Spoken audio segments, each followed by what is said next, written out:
Alright guys, so today I'm actually kind of excited to show you guys one of the scripts that I wrote last night. It basically pipes Crunch into Aircrack. So if you're wanting to do a brute force attack using every single combination of characters possible, Crunch is your tool to do that. It can be very time consuming. It can take up a lot of space, a lot of resources while it's running because it's a continuous list that is non-stop going in Aircrack unless you set up the parameters and it runs out of those possible characters and things like that. I'm going to show you guys a few ways how to set up parameters so that it won't take you as long, so long as you know somewhat about the password itself. So you can download this from my GitHub, just like any other tool. This is for educational purposes, once again, so let's keep it that way. Don't do this on any network or anybody's network that you don't own yourself. Alright, so once you download it from GitHub, you're going to have to do chmod plus X for the executable, change it to executable. So we'll go ahead and run it. This will pop up and it'll say press enter to continue. So we'll press enter. Now it's going to ask for the path of your .cap file. Okay, so after you capture that four-way handshake, you're going to get this .cap file, as I showed you in the other videos, right? So this actually has the salted hash contained in it that we're trying to crack. So you'll need to find out where it's saved on your computer. I do have an example up here.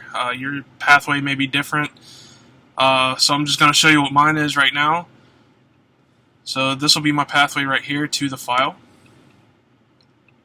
So I will copy and then paste that in, and then I will have to add what the actual file name is. So tac01.cap. Alright, so once you have your pathway in there, just go ahead and press enter. Next it's going to ask you for the network BSSID. So you should have obtained this already as well. While you were capturing the four-way handshake, you would actually need that to capture the four-way handshake, so just make sure you jot that down somewhere. I happen to have mine from this last file that I did in the last video, so I will just copy and paste this if it will let me. There we go. Copy and paste, alright. And then once you have that in there, go ahead and press enter.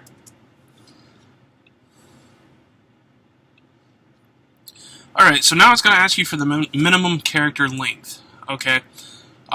This always has to be at least 1. It can't be a 0 or anything like that. So with this, there's certain things that you can do. You're going to have a minimum character length and you're going to have a maximum character length. Okay. If your minimum is 1 and your maximum is 2, Crunch is going to run every single possibility of a password with 1 character and a password with 2 characters, if that makes sense. So what you can do here is, if you know that the password is more than, say, 6 characters, then you're going to want to put a 7 here. Alright, because you don't need to waste all that time and space running through all the passwords that are only 5 digits, 6 digits, 4 digits, etc. You want to focus on the ones that are above 6, since you know it's going to be more than 6 characters long, right? Same thing with the max. If you know it's less than a certain thing, or if you know they can't be more than a certain amount of characters, and you want to input that number specifically. So an example would be like like default routers that people haven't changed their passwords on. Well, say you own that same default router and you know that password came with 12 characters that it used. You could just type in 12 here for the minimum and then 12 for the maximum as well. That way you keep them the same, and you'll have a lot better chance of actually cracking that password if they left the default password as it was. Alright, so since I already know what this password is, I'm going to do this all for demonstration purposes. So I'm going to type in 12 because I know that this password is 12 digits. Alright, and then I'm going to type in the same thing for the maximum because I know it's exactly 12 digits. I don't need to go through all the digits like 1 through 12 or so on. Alright, so now we have our length. Next it's going to ask you if you want to use all possible characters.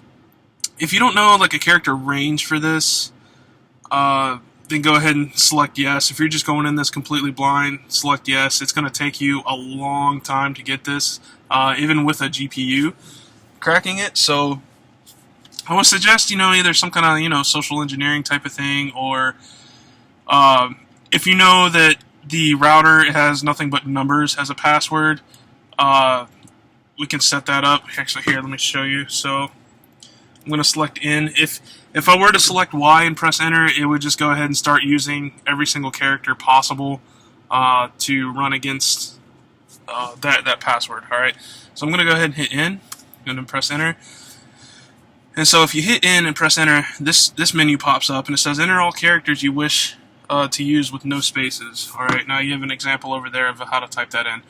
So, like I said, if you know it's all numbers, then you can just type in 1, 2, 3, 4, 5, 6, 7, 8, 9, and 0. There's all your numbers.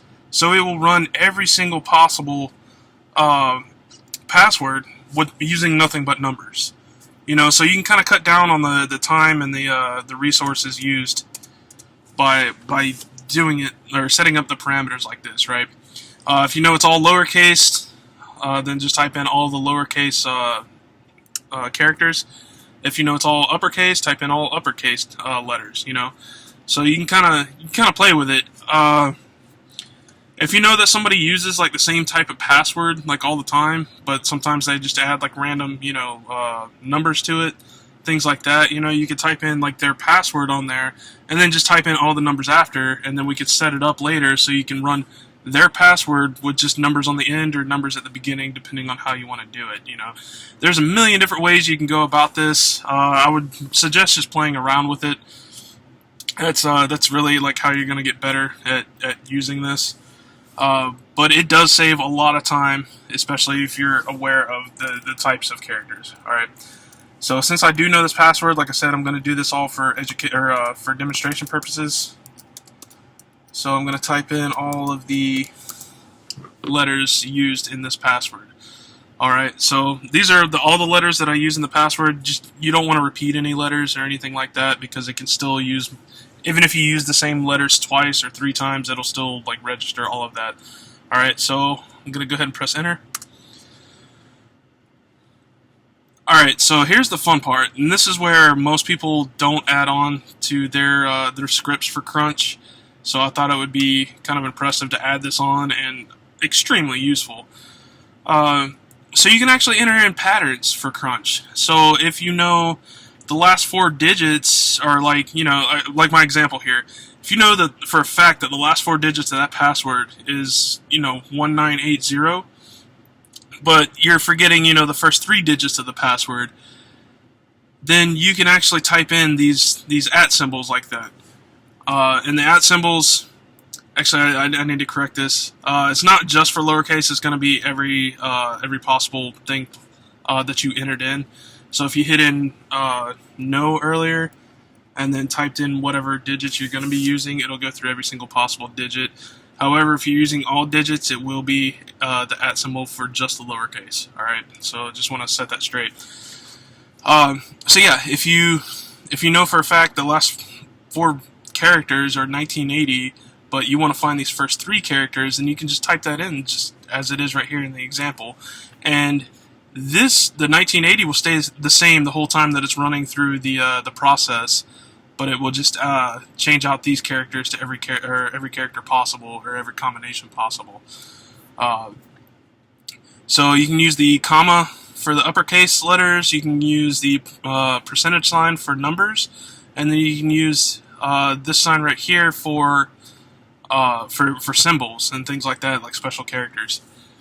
And you can set it up in any kind of way possible. So like I said, like if you know their common passwords and things like that they use for like every account, they just change the digits at the end, then you can just type in their password where these @ symbols are, and then use like the last whatever with that symbol. So like, say I know like this person's password is always weak, but then they always add numbers at the end, we can try, what if they always add 3 numbers at the end, but they switch them up every time, you can try different numbers, right? So there's their password that will stay the same, but then change out the numbers, and you can play around with this. You can do this in any kind of way that you want. So yeah, now I'm gonna show you like how to actually run it. So since I know what the password is, I'm just gonna cut out the first 4 digits or first 4 characters, excuse me, with the @ symbol, and then I'm gonna type in the rest of the password. All right. So we'll go ahead and press. Enter.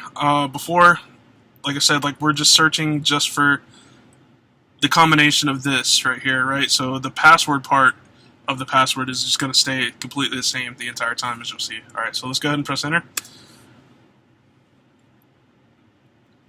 And as you can see, password stays the same, and it's just checking those first 4 characters. Oh, look at that, key found. So we got weak password is the actual password for this, right? So it's a really awesome tool to have. Like I'm actually kind of impressed with the way that it turned out. I might add some extra features later on. I just don't have the time right now. I was surprised I finished this one so quickly last night. If you have any questions, feel free to reach out. savage.hack1@gmail.com. Make sure you guys continue to check out the website. Make sure you guys subscribe to all the social media links as provided on the website. And if you guys have anything you would like to contribute to get credit for or anything else, just shoot me an email. Let me know what it is that you're trying to provide, and we will post accordingly. I can't guarantee that everything you might try to contribute will go up, but I can guarantee a lot of the stuff will. So hope you guys enjoyed the video. Stay tuned. I'll be creating some more scripts here shortly. Thanks, guys.